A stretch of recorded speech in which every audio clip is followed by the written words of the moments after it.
All right, welcome Comp 4513 students. This is our first attempt, or my first attempt at doing a video for you people. Kind of disappointed that we can't all be together, but COVID-19 has sent us all our own separate ways. So what I thought I would do today is talk a little bit more about noSQL and MongoDB. Now, I know we've already had a little bit on MongoDB, and you've already, hopefully, have done at least one of the labs where you've been making use of MongoDB, and you'll, of course, need to use it for your assignment. But there were a variety of topics that I never really got a chance to talk about.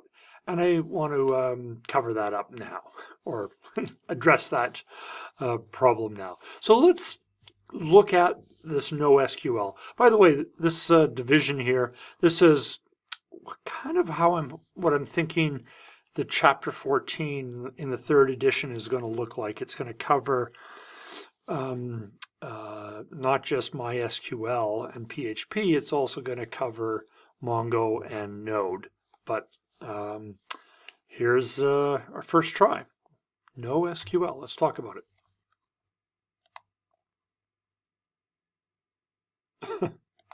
There we go. All right, noSQL. What is it? Well, here's something actually I learned today. I always thought the no stood for no, but actually it's not only. So noSQL means not only SQL. At any rate, it's become a pretty standardized term to describe a style of database that doesn't use the relational table model of normal SQL databases. Some SQL databases provide kind of noSQL options, but generally speaking, noSQL is referred to, has been used as a term to refer to non-SQL databases. Most of these noSQL databases use key value pairs right here to organize kind of unstructured data and or hierarchical data. Well, why? Why do we need this? Well, not all data is relational. Sometimes we have data that would require a lot of effort to transform it to make it relational. The one key advantage of noSQL databases is that it allows you to store data in its sort of natural format or its native format or structure, which very well might not be relational. Another reason why noSQL databases are popular or have gained in popularity is sometimes data changes format relatively often. And for an SQL system, this is a lot of work because you typically choose a schema and then all records must follow that schema, right? Well, noSQL databases don't follow a schema. So changes in the underlying format aren't really as much of a problem. A third reason why noSQL databases have become pretty popular is that they're great for storing huge data sets. What does that mean? Well, that could mean hundreds of millions or maybe even billions or even trillions of chunks of data. And noSQL databases work really nicely for that. Another reason why noSQL databases are great is that because they typically use some kind of key value pair to get at the data, access to a single piece of data is often very fast in comparison to a SQL database. And finally, noSQL databases often scale better to multiple machines because they support something called auto-sharding or multiple replication sets. We'll discuss that a little bit later. Well, if there's reasons for choosing noSQL, there's clearly reasons for not choosing. And the reason why SQL databases, of course, use schemas is because they ensure data consistency. This is often really, really important. Similarly, SQL databases are often transactional, which ensures data reliability. Again, these are data consistency, data reliability are often really, really important. NoSQL systems are generally not transactional, though some are, but this is potentially a reason why you might not choose a NoSQL database. Every NoSQL database system is usually quite different from each other. This means like a query in one system will have to be pretty much rewritten for a different system. That can be a real hassle. Finally, SQL databases have been around for decades. There are people with decades and decades of experience. That's good news if you're a company trying to hire people. Sometimes for younger developers, that's a problem. You might be competing with someone who's got 20 years of SQL experience. That's pretty tough. But these NoSQL systems are all generally, 5 to 10 years old. And it could be much easier to develop expertise in a new system than there is in an older system. All right. I want to talk a little bit about the 4 common types of NoSQL database.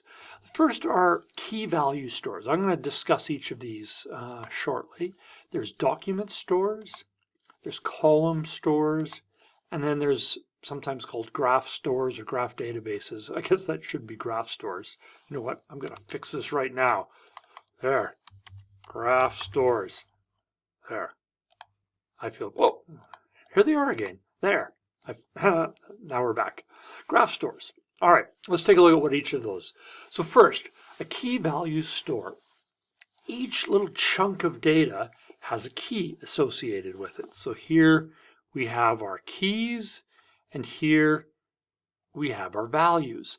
So every value, whether it's an integer, a string, or some other data structure, for instance, this is a set of data, has an associated key.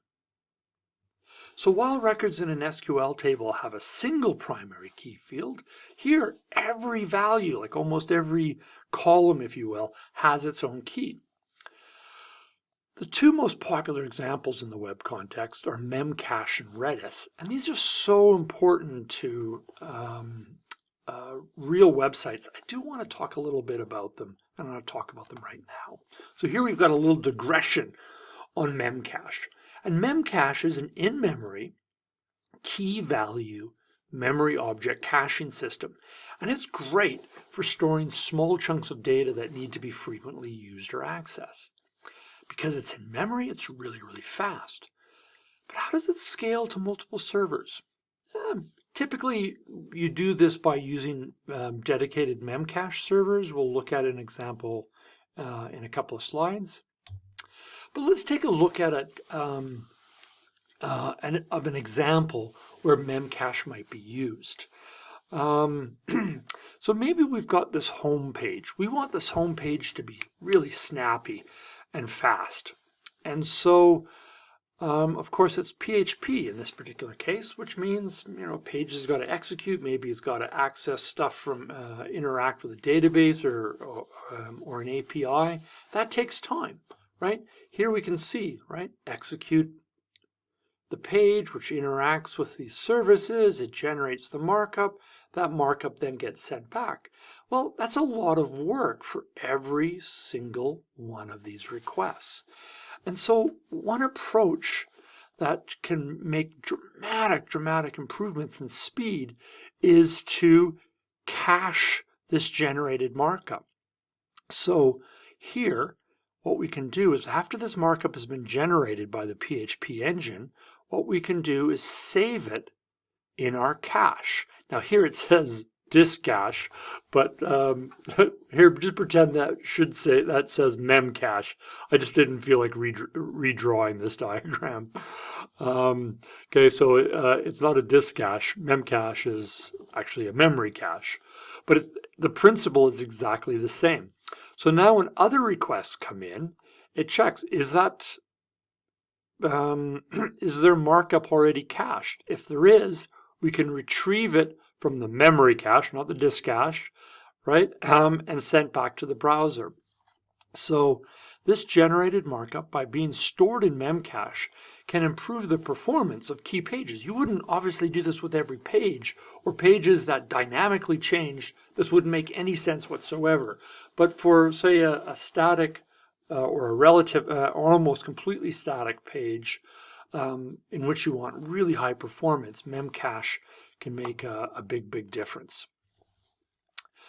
Another way that Memcache might be used is, imagine every page needs to run a SQL query. So let's imagine we've got multiple pages and we need to retrieve this country information from the database. Well, each SQL query is going to take time. Let's say in this example, 50 milliseconds. Wow. Okay, so maybe we've got dozens of, a couple of dozen pages that are accessing this, and we've got, hundreds or thousands of people viewing these pages. That's a lot of queries executing again and again and again for a data set that probably doesn't change all that frequently. Well, the solution is to store that data in Memcache. So a couple of slides ago, we looked at a whole page, the markup being stored in Memcache. Here we're actually just storing a data set. Okay, well, I've just, again, picked some numbers out of the air, but now this is much more performant, right, because we're grabbing it from the server memory, and this data in Memcache could perhaps be refreshed periodically. You can set up timings and so on as to when that should be refreshed. But this is kind of a really important part of real-world web applications. Since Memcache is in memory, it typically runs on a dedicated server with lots of memory. And this is how you handle the problem of, well, you've got multiple servers all needing access to this cache. So you have a kind of a machine here that's got lots and lots of memory, and these servers will access that Memcache.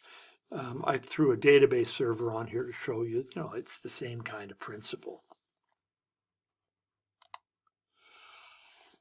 Redis is another in-memory key-value database, and it's really popular and used in a lot of web application pipelines. It's like Memcache, but it does more. So it supports a broader range of data types, for instance, compared to Memcache. And more importantly to a lot of scenarios is it provides data integrity options like replications and transactions. And what this means is even fast-changing data can scale reliably to a wide range of servers. So a real common use of Redis is to manage session tokens across multiple servers. Right, session tokens, you may recall from our discussion on security, right? The session IDs need to get pushed out or need to be recognized on multiple machines, and these things sometimes have to get updated and changed with every request. So how can you manage that? That's you might recall. Oh, actually, we haven't had a chance to get to JSON Web Tokens. I guess that's another lecture I still have to create for this now. Oh well. At any rate, Redis can be used for session tokens. Okay, another form of oh my gosh, look at the time. You know what I ended up doing is I bought this subscription to this thing to allow me to do these screencasts, but I was so busy yesterday, I bought it for the wrong one, and it doesn't work for me. So the one I'm still using here is this free one, which is limited to 15-minute videos. So I'm almost at 15 minutes. So I'm going to end this here and pick it up on the next one.